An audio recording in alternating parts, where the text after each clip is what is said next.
everybody. Welcome to the Muckrake Podcast. I'm Jared D. Sexton. I'm here with Nick Houseman. Also, by the way, Pete Dominick of Stand Up with Pete Dominick. I got to tell you, we are three boys who are just ready to vibe out. All of us are on varying levels of caffeine and medication. We're ready to rock and roll. How we doing, fellas? Great to see you guys. I'm so happy to be back on with you. I love you guys a lot. I love listening to you, and I'm psyched to, what did you call it, vibe with you. Let's vibe. I have a lot of Dunkin'. I run on Dunkin' all day long. Well, listen, we're just three grown boys ready to hang out and have a great time, right, Nick?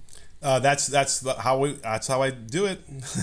I guess I wasn't ready to be called on. I'm sorry, you caught me. It's all right. We got a jam-packed show, man. We got all kinds of things. We got power going down in North Carolina. We've got Apple weighing in on a weird globalization trend that we kind of predicted, but we got to get into. We got the Georgia special election. But guess what, guys? The Republicans, they got Hunter Biden. It's done. It's all locked and loaded. It's all over. Matt Taibbi released on Friday what is now being called the Twitter files. And I love that we had to name this fart in church. This was something that went up. I want to say it was Friday at like 6 p.m. Eastern, which is where you basically do a Friday news dump that you hope nobody hears about. Taibbi had to agree to, quote unquote, certain conditions with Elon Musk in order to run these files. We can talk about the specifics of what was actually seen. I thought it was a pretty embarrassing thing. I have my own opinions on Hunter Biden, the Hunter Biden laptop story. Pete, what were your reactions to this story as it unrolled? Did it feel like Woodward and Bernstein to you? It felt like sadness to me personally, because I used to be really close with Matt Taibbi, and I had a lot of admiration for Matt. And the way I saw this playing out, his own Substack to his readers, I subscribed with a free subscription to his Substack, and he basically apologized that he was doing this on Twitter and not to his paid subscribers. So he was compromised to some extent there, but that's okay. He can do that. He can do whatever he wants. He's independent now. But the actual reporting was at such they were unethical. There were breaches of ethics. I mean, he doxed people with their own names out there. Even Elon Musk said maybe we should have redacted those names. I mean, that's an unethical thing for him to do. And it was just bad reporting. And it was just one side of things. And there were so many things that were left out. And that's certainly not his style in the past. But whatever's happened to Matt and why he chose to do this and why Elon Musk chose, and the larger, more important story, which, hey, listen, we're all interested in knowing that if Joe Biden, when he was the vice president, his son was using his name and giving him kickbacks. If that was the case when he was a vice president, that's certainly a valid story. There's just no evidence of that yet, and it's been very deeply investigated by all the cartoon villains who would love, the same people who threw out Joe Biden's daughter's diary entries would more than happy to have evidence. And even the lady who wrote this for the New York Post, Miranda Devine, went on Tucker Carlson, and she's like, there's nothing much here. Will Cain, there's nothing much here. Right-wing extremists who will say anything to get clicks and ratings were basically saying this, as you said, Jared, was a fart in church. Well, I'll say this. I don't know if it was bad journalism because they spent an extra hour and a half making sure Elon delayed the release because they wanted to research, Pete. So this wasn't, completely shoddy journalism. They took another 90 minutes before they released all this information. That's what they teach at journalism school, Nick. It's a 90-minute fact check. That's hard and fast in all of journalism. Well, by the way, somebody went through because he included links to the tweets that were requested from the Biden. I say this very carefully, not the Biden administration, the Biden campaign. This is not anybody from the government. This is a buddy calling another buddy. And, I just wanted to know, I've seen most of the Hunter Biden tapes, so you don't have to. Have you guys? I don't think you've seen him. But no. Because I know that Hunter Biden is left-handed. And no one else has to know that, okay? But this is what happens when they want this stuff taken down. This isn't a huge deal, Tapes of him painting? Yes, he's painting. In a sense, yes. He's painting with. He might not be using a paintbrush, but he's painting, and I got to tell you, it's prolific. He really filmed a lot of things, and you would think that at some point he'd say to himself, maybe I shouldn't film this. But he did, and hey, it's artistic. Nonetheless, I don't have a. It's like that's the thing. I don't think anybody cared that they wanted to take some of that link stuff down, so that there's not all that all the sexual stuff that he was doing easily accessible to people on Twitter. So I want to go on the record here, and I've said this on this podcast, and we've talked about it ad nauseum. This is not a partisan shill podcast. We're not going to sit here and launder people. If somebody broke the law, if somebody is engaged in corruption, my God, I hope that they are caught. You know what I mean? Like, if it comes out, Pete, I'm with you. If it comes out that somehow or another Biden or his family were engaged in, like, crooked schemes, my God, find it out. If Hunter Biden broke the law, punish him. I have no problem with that whatsoever. It is this farce is what it is, right? It's the same thing I was talking about this last night on a live stream. It's the Clinton crime family, right? It's the Clinton body count. Yeah. It's this thing where there's absolutely, it seems like nothing there. We've heard people on both sides of the aisle say that there's nothing there. Meanwhile, it's more of a fishing expedition. It's the exact same thing that happened with the Clintons, right? You go from a land deal corruption case, and all of a sudden you end up with Monica Lewinsky. And if you don't have that, at least you're filling hours on Fox News. At least you're giving people on talk radio something to talk about, and you can say, oh, what about Trump being indicted? Well, what about Hunter Biden's laptop? Well, it's really important. I think the really interesting, important thing, guys, to talk about is how these kinds of narratives have been being created. You're talking about the Clinton crime family, but you could also talk about the investigations. I covered all of these at SiriusXM, the Benghazi investigation, the IRS investigation, the Fast and Furious. But it's important to talk about, and I talked to you guys about this last time I was on with you, how they use these kind of tactics and techniques locally too. So in this case, they have these documents. It's just internal moderation, and they put up screenshots and they write things around it to create a narrative. That's what happens at the Board of Education elections. They create these controversies. They FOIA'd the board. They got these documents, and then they write whatever narrative they want about it. And a certain high percentage of people believe in it. They get outraged by it, and they're activated by it. And we can talk about what happens, but it's important to talk about how they do this so that folks are aware that they do it at every level of government. And everybody should be critically thinking and curious and unbiased. If your side's corrupt, and they often are, then they should be run out on a rail. They should be investigated. They should be taken to task. But if it's made up almost out of thin air with just a grain of truth to create a narrative, to create enough doubt, then we have real danger. And people need to be critically thinking and understanding the sources of their information, where they get this, because you can believe anything you want, as you guys talk about all the time. And by the way, you're already prefacing what's going to happen in Congress with January 6th as they get all the raw intelligence that they have. They're going to copy and paste two different things together and make it seem like there's all this corruption and all these things they hid. So it is definitely a thing that as long as you're predisposed to believe these things from one side or the other, then it's going to be red meat and you're going to just gobble up and love and use it, as ammunition.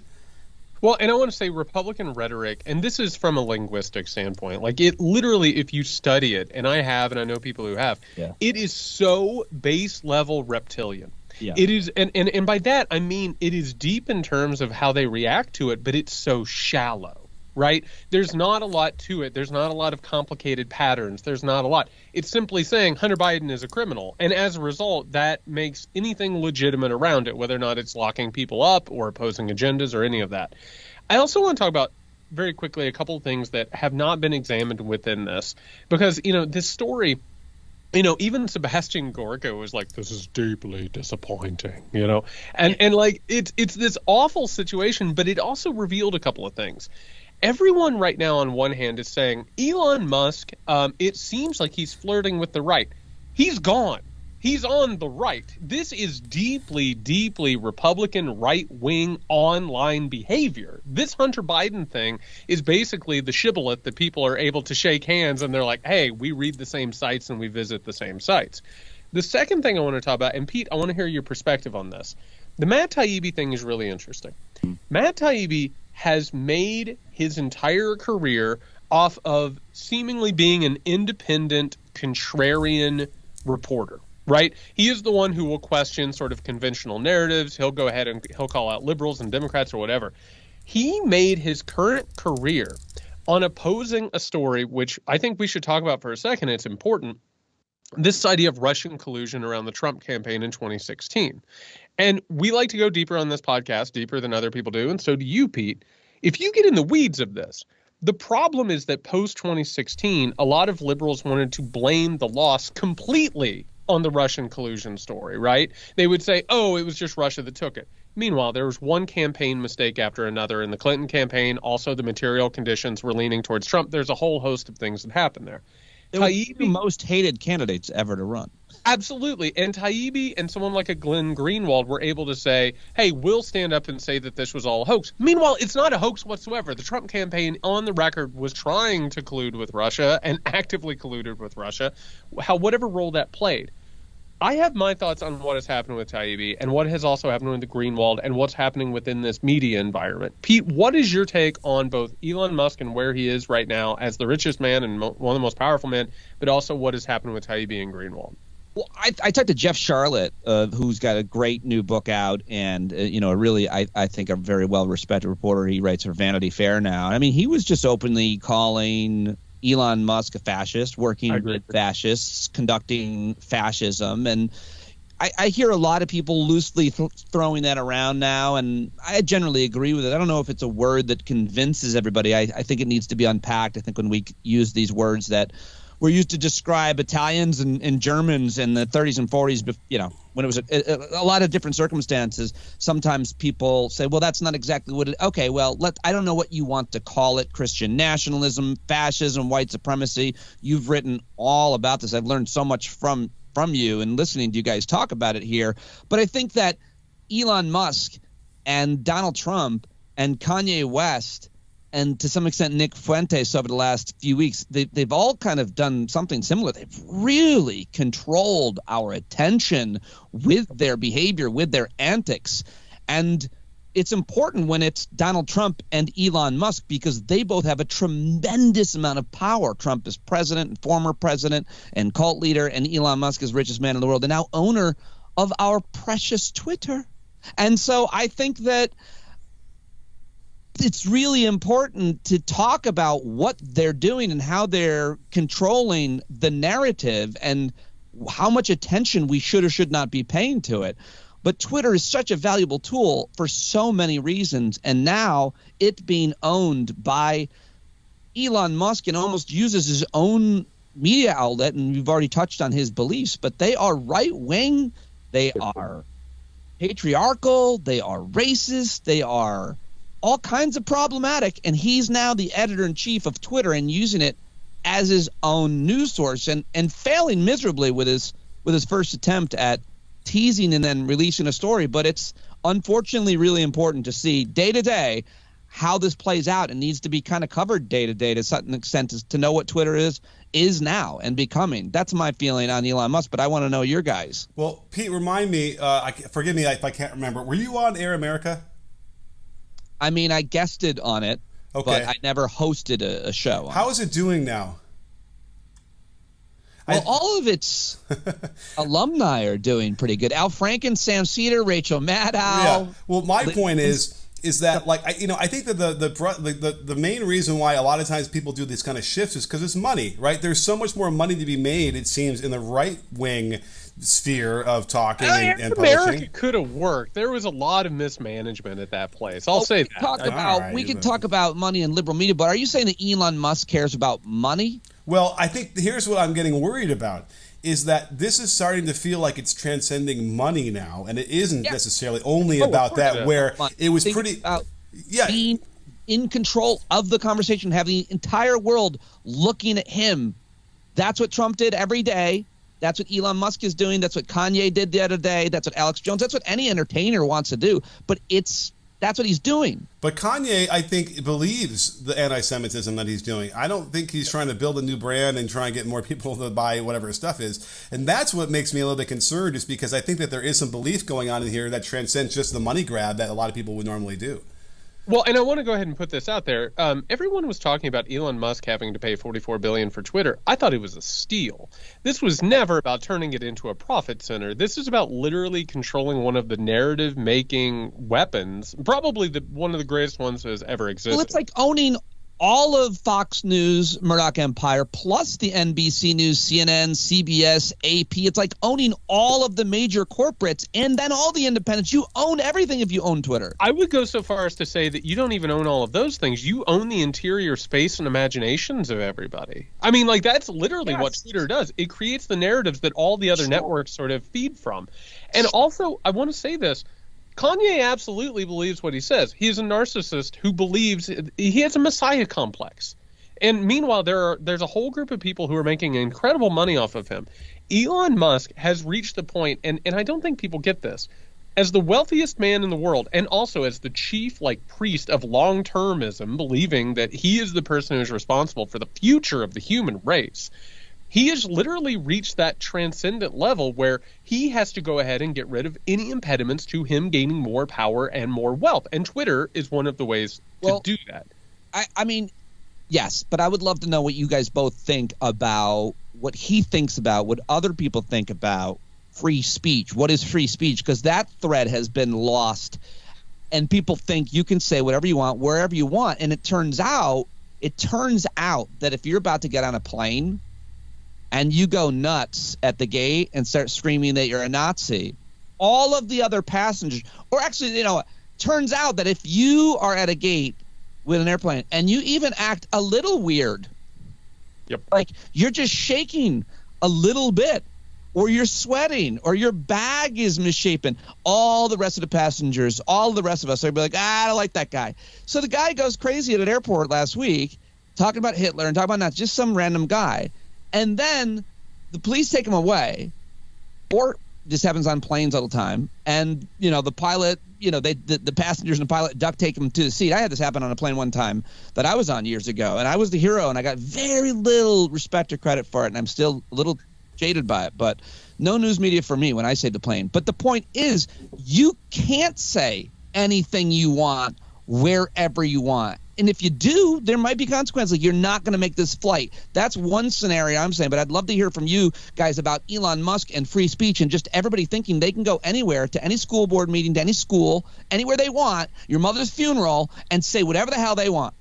I want to say something real fast. And I want to bring Taibbi back on this, because this is actually one of the main sticking points. And I want to be frank about this. Matt Taibbi has been revealed to be a complete and utter slimeball. And not only is his push against so-called wokeness and cancel culture corresponding with the rise of the possibility that people like him might face consequences, Elon Musk, and by the way, Pete, I don't know if you listened to this episode, one of the most amazing moments in the Muckrake podcast history was the day that Nick and I were recording an episode and Elon was starting to move further and further right, in this obvious way. And Nick said, I swear to God, this took place an hour before it came out, that he tried to buy a woman off with a horse. Nick said, I bet in the next couple of days it'll come out that Elon Musk has some skeletons in his closet that he's running from.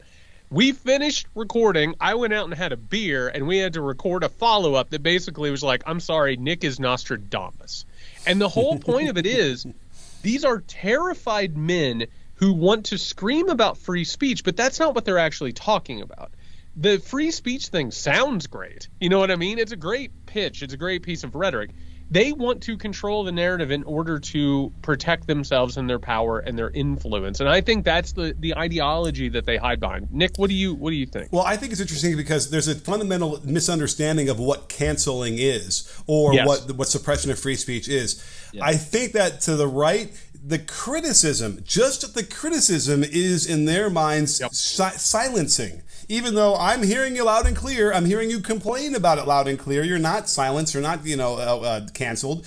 But in their minds, the pushback, which is supposed to be the normal consequence of hate speech or misinformation, to them is the silencing. And that's what they can't handle, probably because they hadn't really been silenced before. They're hanging out with their buddies and they're talking like Kanye was probably. I said this before in the last pod, Kanye sits around talking about this kind of stuff so matter-of-factly that it was easy for him to go on Alex Jones and just sort of say this, like it sounded very rehearsed, like he'd been talking about that a lot.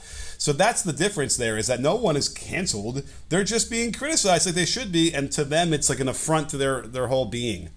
Canceling doesn't exist now. It's actually a parallel shadow economy. What they're talking about is widespread profit and acceptance. Now, if you get canceled, and by the way, Pete, you've seen this with a bunch of comedians. If you are a canceled comedian, you go get the gigs with the right-wing people, and you go tell them terrible jokes. I mean, Jim Breuer is a walking, talking example of this. A completely washed-up comedian who made a new career for himself going out and making jokes about masks. Yeah, and I mean, another real disappointment in my life, someone who I was pretty close with, who during, I don't know at what point in the pandemic it was, I just got a random text from someone, and I look at my phone, and it's just as JB. Because, I don't put all my famous friends in my phone by their name, And so I'm like, who is this? And he's like, screw you with your prick. And he was referring to the shot, something about that. And I was like, what is this? And then I look into it, and my old friend Jim Breuer, who, by my opinion, was one of the funniest live performers. The last time I saw him live, he just killed, talking about taking care of his elderly dad and him crapping his pants and all this family stuff that was like clean and hilarious and really good, like at his best comedy. He just fell right off and started talking. Trump radicalized him. The pandemic radicalized him. Religion radicalized him, and now he'll complain. Yeah, I've been canceled. Like, no, dude, you had a solid hour of the funniest, most undivisive material, and you gave it up to be crazy. By the way, real fast, speaking of Trump, we have to talk about this for just a quick moment. After the Twitter files go over, which the thing that we haven't discussed yet is that it was literally just a social media platform making spur-of-the-moment decisions about what to do with content and, conspiracy theories. The actual Twitter files, that's what it was a conversation about what to do with something. And by the way, if you have a problem with that, I will join you on the steps at the Capitol talking about let's go ahead and break these people up and let's get some legislation. I'm all about that. But meanwhile, Donald Trump reacts to it with, I don't know, Gabber, social profile, truth, distortion, whatever it is that's up and running today, and it'll break down tomorrow. And he comes out and he says not only should the 2020 election be rescinded, he also, and I find this kind of amusing because you can't help it, he kind of sort of advocates destroying the Constitution, which again shows not only what his impulses are, he is an inherent instinctual fascist, but also a total misunderstanding of what he's saying at any given moment. I know it's disturbing and it makes good headlines, but this isn't anything that we haven't known for a while, right, Nick?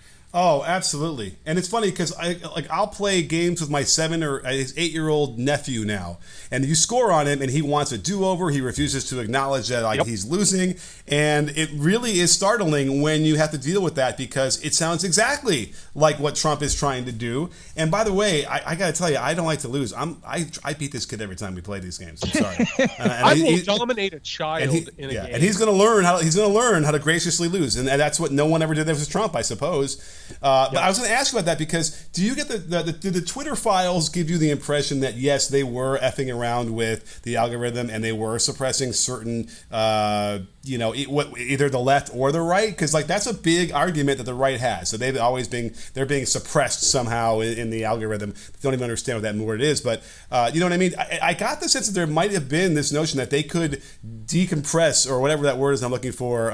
Certain tweets and certain keywords so people don't see them as much. So, Pete, do you have a thought on this? Because I have. I think I understand what has happened here. I think that there is all kinds of manipulation on every social media platform, and so much of it is not nefarious. And then some of it is, by consequence, nefarious in terms of what the outcomes are and how they are manipulated by users, oftentimes by bots even. And I think they're trying to control for a lot of those things. I don't know enough and haven't read the reporting internally about whether Twitter or any other social media platform how they manipulate and why they manipulate. But, it's also simple things like if on Twitter I say, hey, listen to today's episode of Stand Up with Pete Dominick, and I include a link, Twitter and Facebook and any other social media rightfully, evilly, doesn't want you to leave their Twitter site. So when I put a link in, it's not as likely to be seen. So I have to trick it by saying, oh, the link is in the replies. So there's all kinds of things like that. They just want you to keep using the platform. But Jared, what were you going to say? Probably something far more intellectual. But you just blew my, like, I've been tweeting wrong this whole time. I've been putting links in my tweets, and oh my God. And in Facebook, by the way, that's my guess. I'm pretty sure that's true, though. All right. By the way, I want to point out, the only thing that we have are guesses. One of the main problems in our current culture, we have no idea how the hell any of this works. We're not Twitter engineers. We're not coders. I actually am. Part of the problem is that we do live, and I want to make this clear. When the Republicans and the conservatives are yelling about shadow bans, yes, are they pathetic whiners, right? Yes, they are. But they're also speaking to a deep anxiety that we all have. This is how our economy works. And no one besides the people who, by the way, many of them don't even understand the machines that they're running. People don't know this. Financial firms that basically decide how our economy works and how everything functions, they don't understand the algorithms. The 2008 meltdown it happened in part because they didn't understand what their algorithms were doing. And the next thing you know, everything falls apart. Here's another thing. I know this is going to shock people. Journalists and tech people aren't actually objective. They are subjective human beings. Elon Musk right now, this is the great irony, is showing incredible subjectivity and showing incredible manipulation of Twitter. And yes, they were refs that had been worked. Nick, you know how this is. If you yell at a ref and say, hey, you're not calling things my way long enough, eventually the ref is going to call something because unconsciously they want to prove that they're not biased. And guess what happened in 2016? The tech platforms, they let this stuff run rampant. And they made a mint off of it. And so, yes, before 2020, they probably looked at the Hunter Biden laptop story and said, this is a conspiracy theory. Let's go after it. That happened Twitter. That happened the New York Times. That happened Washington Post. You name it. And they were they were basically answering the working of the refs. Oh, and then to piggyback on that, the Hunter Biden story was supposed to be the Hillary's emails that was going to sink Biden, just like the emails sank Hillary Clinton.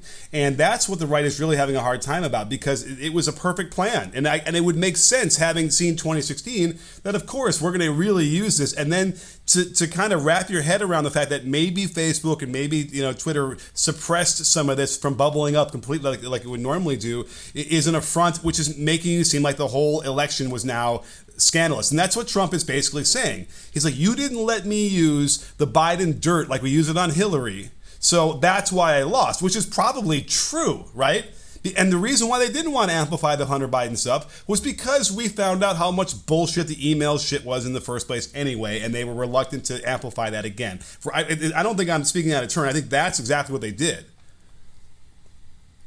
I mean, it's all that I think is all those outcomes are possible. I mean, and I think that you just give a lot of context there as well, Jared. But it's just, I think one of the unforeseen consequences or circumstances that I keep thinking about is, how does this affect all of our lives and businesses and livelihoods if we can't advertise, promote, connect, use Twitter as the tool we have become fairly reliant on, and not expecting that it would disappear? And are we just screaming into the void then? What am I going to do if I can't see Jared's texts?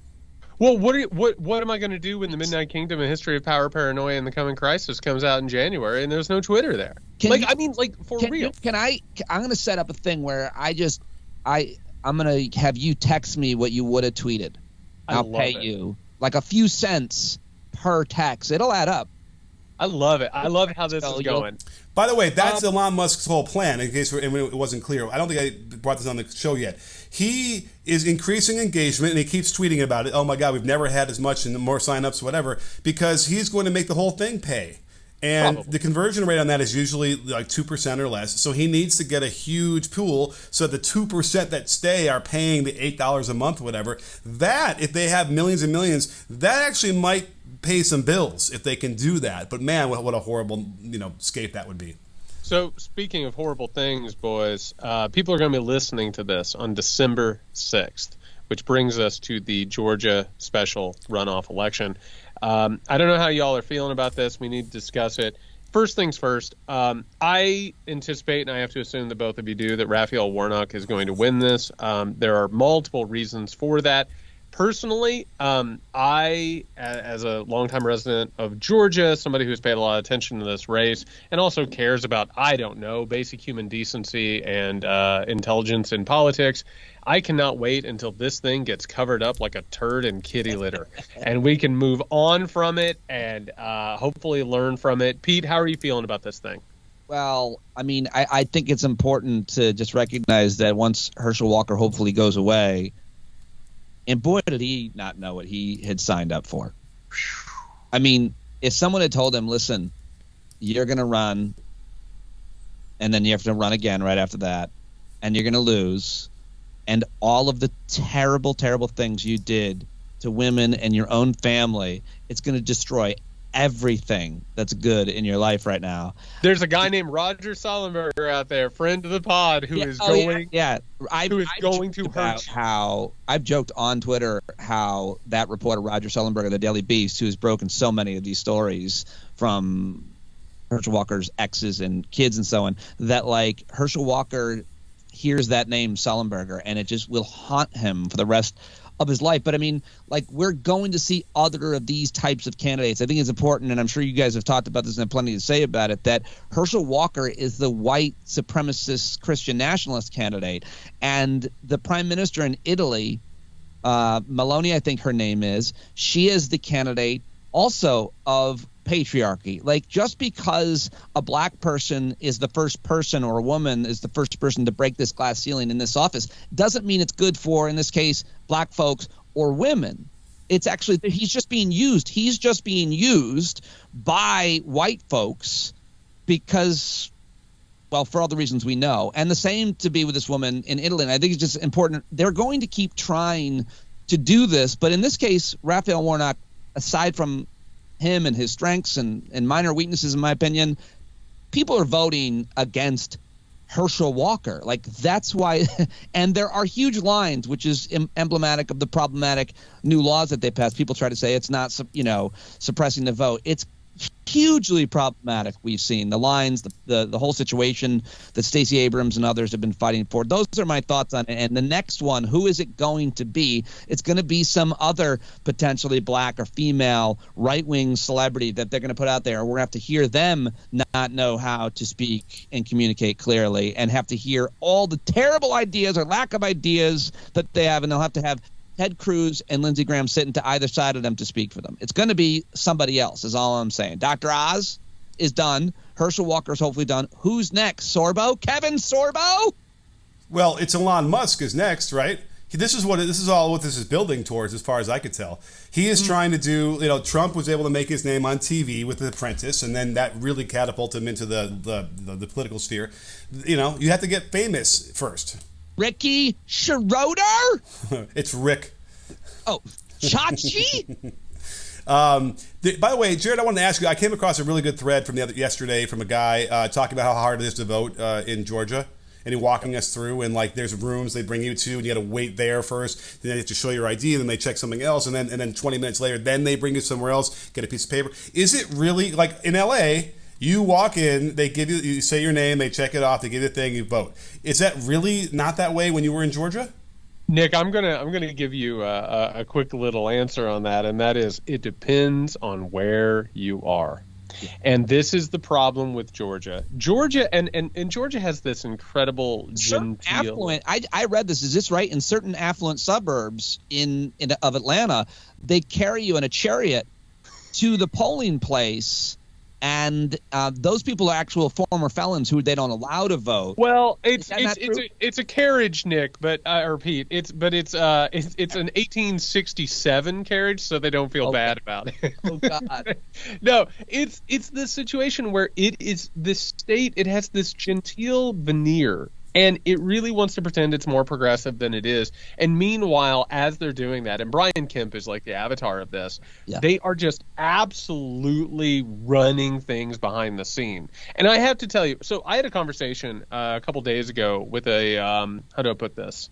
I don't want to blow anybody up. A higher up in the Republican Georgian Party, and they were talking about Herschel Walker, and they said, they were really relieved because the circumstances right now are such that they didn't have to really support Herschel Walker. Him getting elected or not getting elected really doesn't matter in the balance of things at this point. But also it's important because, as we talked about on election night, Nick, that would mean 6 years of Herschel Walker, and then he would run for re-election after 6 years, right? That is a long time to be chained to somebody. I mean, going off what Pete had said, God knows how many more families we're going to find. God knows how many more skeletons are in that closet.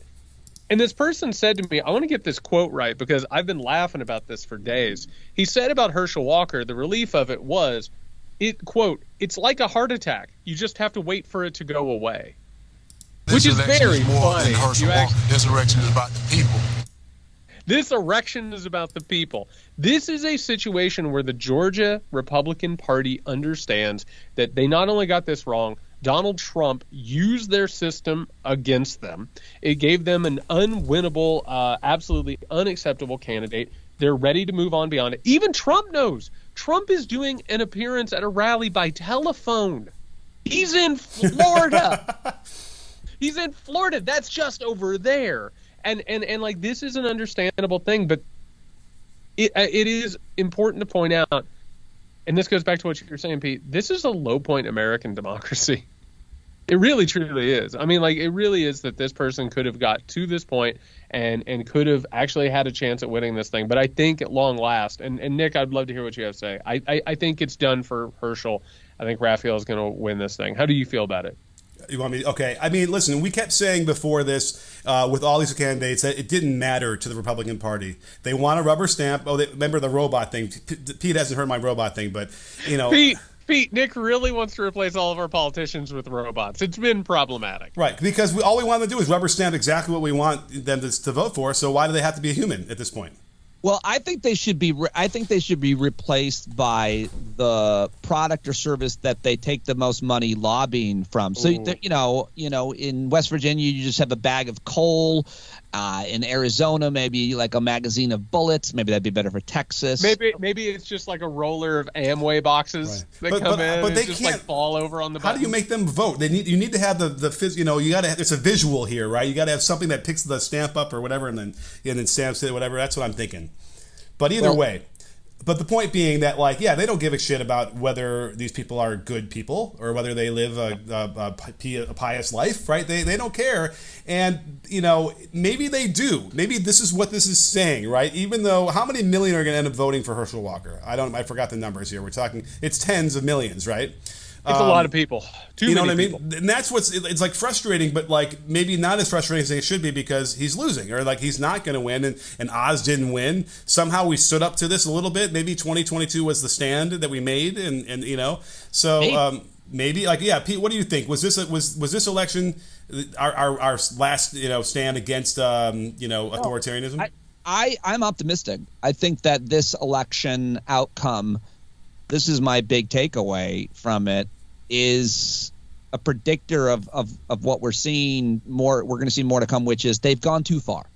They're too extreme. The vast majority of Americans at this point still believe that the moon is not made of cheese, that climate change is real, that vaccines work, that Joe Biden won, and that abortion is okay and necessary even, and that guns are, a lot of the things that they have believed that are so extreme and conspiratorial, a lot of Americans have said no, especially and most importantly, young people. Mm-hmm. So I think that the future is going to be, we're going to, be on the precipice, and if we can never stop fighting and making ourselves aware. And obviously they've got the courts, and what's happening at the Supreme Court this week is horrible. And so there's going to continue to be violence and all kinds of horrible situations, especially for anybody who living in any kind of marginalized or compromised situation, life, financially, health wise, whatever. But I do think that young people spoke really loudly in November, and I think that mattered, and I'm counting on it. Well, you're talking about the website designer in Supreme Court right now who didn't want to make a website for gay people, right? I'm talking about that case, and more importantly, Harper. What is it? The North Carolina Republican legislature case that would be really consequential for the future of democracy in terms of how elections at the state level and the president are predicted, confirmed, et cetera. So. Well, I would go ahead and I would say a couple things. First of all, it's bad enough that the stolen Supreme Court operates the way that it does. I don't need Alito making jokes about young black children in KKK robes. I'm not caught up on what he said today, but I know all of my con law scholar, Supreme Court followers were outraged by Alito's hypothetical situations that he was making during today's arguments. But go ahead, I don't know. And I want to point something out. I've been trying to tell people this. Election denying is not about winning elections. It actually runs counter to what you want. It tells people that elections don't matter and that their votes don't matter. What it does is prepare them for solutions outside of elections. Mm-hmm. I'm with you, Pete. I am more optimistic than I have ever been, simply because of the different material conditions that are in place right now. Young people saying no and also engaging in labor and solidarity. I think that's huge. Yeah. The question at this point is, will there be some sort of an economic or some sort of a geopolitical shock that will make this more popular, or are these people simply going to whittle away using non-democratic institutions like the Supreme Court, and possibly, going back to what we've been talking about, making voting irrelevant or fixing things just at the margins enough to go ahead and try and take power and then hold on to it? What we keep hearing and what I keep seeing within the right wing right now, they know that they're kind of cooked for elections. Yeah. They're not interested in making a widespread appeal. They have actually basically said at this point, dictatorship is the only way that we can do this. And it has to be a soft dictatorship at first, which is controlling education, which is controlling elections, which is also controlling culture, which is one of the things that Elon Musk is doing with Twitter, for the record. And that sort of a soft dictatorship then leads to a hard dictatorship. And over time, it might become popular through indoctrination. That's the main conversation on the right now. Yeah, go ahead. I just want to say, and I said this the last time I was on with you guys, I think that I agree with everything you said. I think there's a lot of different possible outcomes. Could there be another pandemic, another major economic crisis, war with China, or something like that? I mean, all these different kinds of things and things that I didn't say, a whole list of them, are very possible. That's why uncertainty stresses people out so much. But sure. I do think that if you want to have some sense of control in this crazy world, mindfulness is a really important practice Absolutely. That I do every day. But more importantly, getting involved locally and controlling where you can has given me such purpose and presence of mind. And, there is no perfect place to live. But if you want to have an effect, you can have an effect locally and at the state level to fight back against some of these larger trends. And I think that's obviously what's happening. There are certain states, guys, obviously, that don't allow abortion. Life is much different in certain places and states and communities than others. And you can be involved and you can organize. And frankly, you kind of have to if you want to have a place to live that suits what you've grown up, needing and wanting and desiring, and whatever your definition of happiness and free of suffering and joy is. It gives me great purpose, and we have a lot of that we can do locally. I just wanted to put out that PSA, positive influence. I couldn't agree more. But go ahead, Dick. Oh, that was well. I'll just piggyback on that. Like, I just had 5 new neighbors who moved into our street in the last year over to our house. And just that for a few hours of community was really, battery charging. The whole neighborhood's going to come over for a social event, next week in a way that we can organize that and then start to work on a local thing. I think you're taking it too far, Nick. I'm not saying to have people over. Oh, well, I think you should go to their homes. well, I had this home, and I had, it's like, No, I love it. I think it's great. I think that's great. I think it's exactly what I'm talking about. I went for a walk with 3 people that that's like my thing. But absolutely what I'm talking about. Doing what you're doing and organizing and having those thoughtful conversations. That's great. And my point is that because of COVID, how we were so isolated for so long, we were not having these interactions, and life felt really helpless and hopeless, and that our government was going to just topple over. And at least in the same version of what mindfulness does, it does give you some relief, even if it's temporary, to break that up a little bit. And that's really important. And then you can start to tackle some of these issues at whatever level. So on that note, I want to say I completely agree with both of you. I think that this is the basic day-to-day thing that we can do to begin striking back against this. I also want to point out that I wanted to talk about this very quickly because I actually think I think it's a component of what we're having a discussion about. Pete had brought up the possibility of increasing tensions with China. What we're talking about here is also neoliberalism. There's a reason why the tensions are happening. It's not just that we don't like each other as people. There is an economic competition that's starting to grow. And neoliberalism, I think, is what has eaten away at a lot of our communities, a lot of our relationships, and kept us sort of feeling alone and powerless. I want to take a look very quickly before we wrap this thing up. Something has happened that is, I think, really, really important that isn't getting a lot of attention, except for maybe in like the Wall Street Journal where people are thinking about their stocks.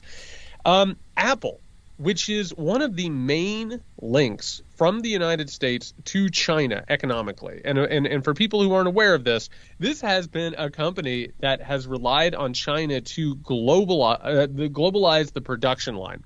Because of what's happening in China, both with COVID, but also with recent protests, Apple is now pulling up a lot of stake out of China. We're talking about upwards of 30 to 40% of their production. That's not going to be the end of it. They're going to be moving to India and Vietnam.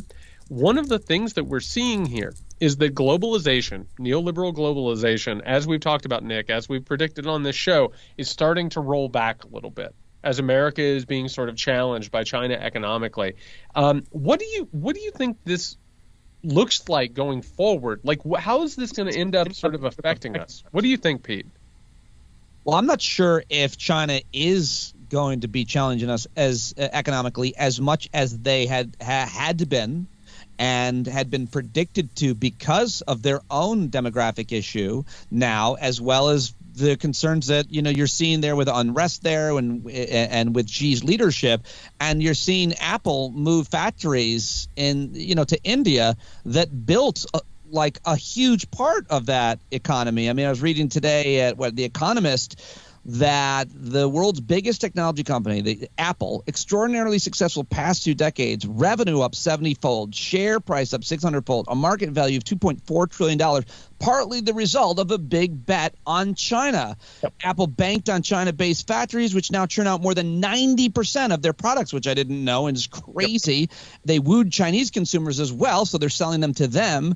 And now Apple is shifting their manufacturing potentially to India and other countries. And what does that mean for China's economy? So, I think that our economic competition is going to continue to come from all over the world, including China. But I'm not sure if they're going to continue to be the player that they were predicted to be over the last decades by a lot of smart economists. I don't know. Well, before I talk about Apple, full disclosure, I was given 2 shares of Apple stock in 1985 for my bar mitzvah.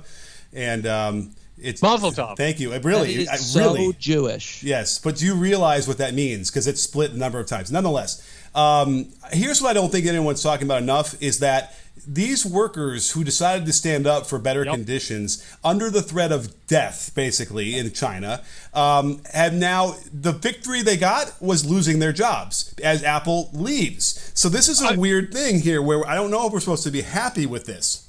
No, but I'm so glad you brought that up because here is what globalism and neoliberal globalism has put in. It's like the redundancies in our supply chain, like leave us basically, they've been cut down into efficiency, right? Where if one thing goes down, suddenly babies don't have formula. But I'll tell you what they do have redundancies for. That is workforces. And if something happens in China where all of a sudden you have thousands of people who are clashing with guards and police, you can pull up stake and go over here and exploit these other people. The big problem with all of this is exactly what you just brought up. This is a growing movement where people are saying this is enough. China, Iran, America, Russia, you name it.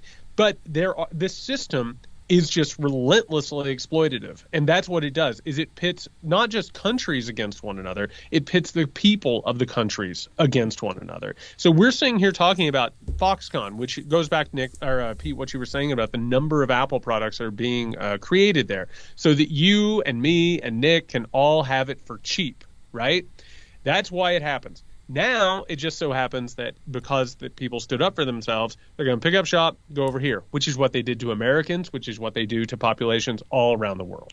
Well, yeah, I mean, I'm sure that there's a lot of truth to that, and I wouldn't push back on any of it. I just don't know. I mean, I wonder how much of Apple moving their factories has to do with any number of other circumstances as well as that unrest, because companies, I talked about uncertainty for individually in your own soul and your own life, but companies obviously make billions being able to get the future right and predict uncertainty. And I think that that's what Apple is trying to do. And I think that's what the U.S. government to some extent is trying to invest in with, this legislation to invest in building microchips, say, here in the U.S. And it's an interesting bet that that countries and leaders are making and taking. And it's all as a result of the pandemic. I mean, it was all going to happen, but all sped up as a result of the pandemic. And, from you mentioned formula to antibiotics, and I don't know why I pronounced it that way. That's amazing. We knew what you were talking about. I guess I'm in the pocket of some major pharmaceutical company, to obviously microchips. Like, all of these things matter. The raw materials, the future of electric propulsion and lithium and all of it. It's super, super important. And like you said, these major companies are always going to do whatever they can to exploit humans. Well, and part of it, real fast, just to remind people, or maybe who haven't heard me talk about this before, globalism was a side effect of American hegemony. It was basically the American system of capitalism and production that spread all over the world as America became the sole superpower. Guess what? It's like a tide. It reached its highest point. It spread around the world. Now that America is sort of in decline and it's sort of, again, wrestling with everything from China to Russia pushing against the world order, all of a sudden now it's coming back. That investment in conductors and microchips, that's about reestablishing production in America. So that's going to define world politics and world movements for the next couple of decades, just like globalism did, just like industrialization around the world did. I'm convinced we're at a precipice here where things are going to change for the better for workers, because what I've been hearing are the rich people at the 5-star resorts are very upset that they're not getting misted enough with a spray mist, and the pina coladas are only coming once an hour instead of twice. They're very upset about this. And the reason is because the people, they can't find people to do those jobs anymore because they get paid so little and they're treated so horribly. So I truly believe that at some point in the next, as we morph out of this era, that people are going to have to pay more to hire people to get better, competent, service industry people. Yeah. And that's all good, at least for the common person in America. And I think there's no choice. I think they're going to have to do that. Otherwise, people are going to. It's the customer experience is going to suffer so much in all these different places. I guess I also just learned that I'm a rich person. I like to be misted. Oh yeah, are you kidding? Misting. The pina colada is a little bit more partial to it. I like to have somebody mist it. By the way, I don't want to go off on a tangent, but if you haven't seen the Jerry Falwell Pool Boy documentary, oh shoot, I haven't watched it. Damn. I will say, real fast, and we got to bring this plane in for a landing, Pete. I love that documentary. I really did. Why is there music playing the entire time? Why does everybody got to play music underneath things all the time? I'm so tired of it. It's infinitely watchable, and that's what they want you to do. God forbid. It's actually a pretty important documentary. If you buy into the narrative that Jerry Falwell's endorsement helped get Trump elected, then Trump appoints whatever judges the Heritage Foundation told him to appoint, then abortion is repealed, which is Jerry Falwell Sr.'s dream, and then Jerry Falwell is destroyed because he let his wife sleep with a pool boy and got into business with him and in bed with him. And now he's destroyed and can't go back to Liberty University where his parents are buried. Wow. I heard they're going to take that documentary and make it into White Lotus Season 3. Right? Speaking of misting. Yeah. So I can't wait to see both versions of that. Well, Pete, we need to do this way more often. It was an absolute pleasure. Can you tell the people where to find you if they don't already know? Stand Up with Pete Dominick every day. I'm obsessed with talking to smart people, and so I put it out every day. 2 guests a day, almost every day, and It's wherever you find your podcast. Thanks, boys. I love talking to you. Do you have an IV hooked up to you? Like what? I don't know how the everyday thing works. How do you do that? I did daily at SiriusXM. I did daily live, but I had 4 people and a huge network of people supporting me. But, now it's just me in my shed. My kids are older. I've got people's numbers. I call them up. Will you please talk to me? I record it. I post it. And it's a lot of work. But, hey, I love it. Hardest working man in show business. Whenever I think about Pete Dominick, he's on a stage. A man is putting a cape on him, but the beat just keeps him going. That's how I imagine it. Oh, I like it. Thank you guys very much for having me. I really appreciate it. Love listening to you and love being a part of the conversation. All right, everybody, that's going to do it for us. We will be back on Friday with the Weekender. If you want to get a hold of that, go over to patreon.com/MuckRakePodcast. Keeps us editorially independent. Keeps us ad-free. Just keeps us rolling. It's the support that we need. That's patreon.com/MuckRakePodcast. If you need us before then, you can find Nick at Can You Hear Me SMH. You can find me at JY Saxton. Hey, everybody, stay safe.